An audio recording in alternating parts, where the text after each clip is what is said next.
Hello and welcome to another episode of the Help Us Here podcast brought to you by the Beyond Compulsion Academy. I often see questions like, what would you consider pornography? Is it okay to look at pictures of your naked girlfriend? Does masturbation count as a relapse?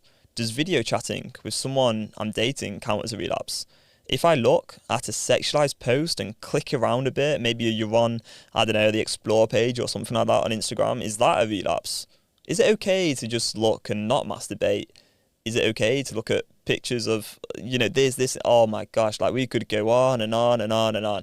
And there would be countless questions. And what we're doing is we're just living in this land of questioning, feeling unsure of ourselves, and we're looking to other people for answers. But the problem is, there's going to be 1,000 different answers. I mean, you can go online and ask all these different questions, and you're going to get different responses from different people.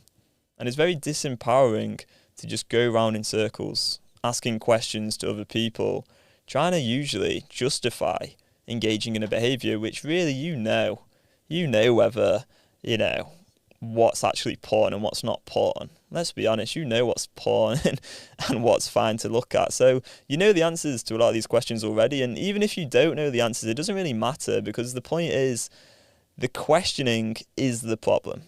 The answers is not really relevant, because the questioning is the addicted part of the mind. This is really, really important. So I'll be talking about this more in this short podcast episode. So what we have is people are basically going on these NoFap streaks. This is the conventional approach. We start off on day 0 perhaps, and we're kind of feeling good as we go on a bit of a streak. We're feeling all right. And then we feel terrible because we have a relapse. Then we're feeling good again, and then we feel terrible, we have a relapse. And we're just having these ups and downs. And I lived this life for about 10 years and just be like, maybe I'd go on these longer NoFap streaks, but then I just feel terrible again after every relapse. And essentially we're just staying in addiction. So that's the conventional approach. You end up feeling a lot of shame, you feel stuck, you're frustrated with yourself, you feel unsure about everything really. Whereas what we're doing is we're having these urges. We start off here, yeah, sure, maybe we're on day 0 or whatever, and we definitely don't want to be keeping a streak, by the way, but we start off here and we deal with the urge, and urge by urge we make a choice. We make a choice time and time again, and what this does is it rewires the brain, and permanent mental freedom is absolutely possible. Now, why am I even talking about any of this really? Well, essentially these are unanswerable questions. These questions around, what is a relapse, what's not a relapse, and all these different things where we're going around in circles and not really getting any clarity on anything. All of that's going to make you feel unsure of yourself. It's going to make you feel anxious. It's going to make you feel desire, frustrated, helpless, deprived of this thing that you actually want. So what we've got to do is realise that all of these unanswerable questions are actually compulsive desire.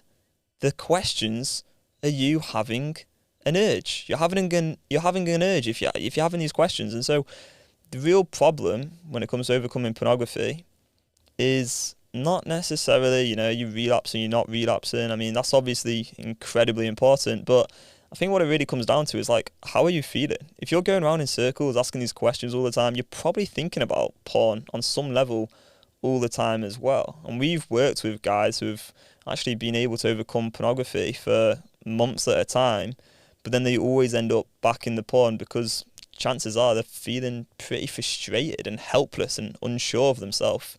And that's leading to them wanting to get out of those feelings. So what we need to understand is that you either take control or you let the addicted part of the mind take control. And what we teach is a way to actually deal with any urge successfully. And everything gets so much easier when you can just see all of these questions as being an urge, the part of the compulsive desire.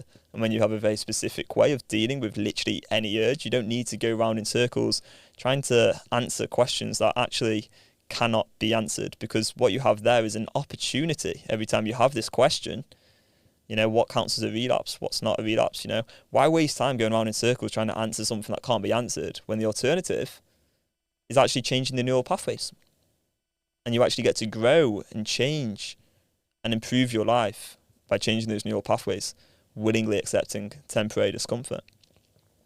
So the difference between the kind of NoFap streak counting methodologies that we're thinking into the past, we're worrying about the future, we're questioning, we're feeling unsure of ourselves, Whereas what I would do nowadays, having learned the Beyond Compulsion method from my mentor, is like if I'm thinking about the past or I'm questioning, is this a relapse? Is it not a relapse? I just know that's the addicted part of my mind. That's just me wanting to engage my compulsive behaviour.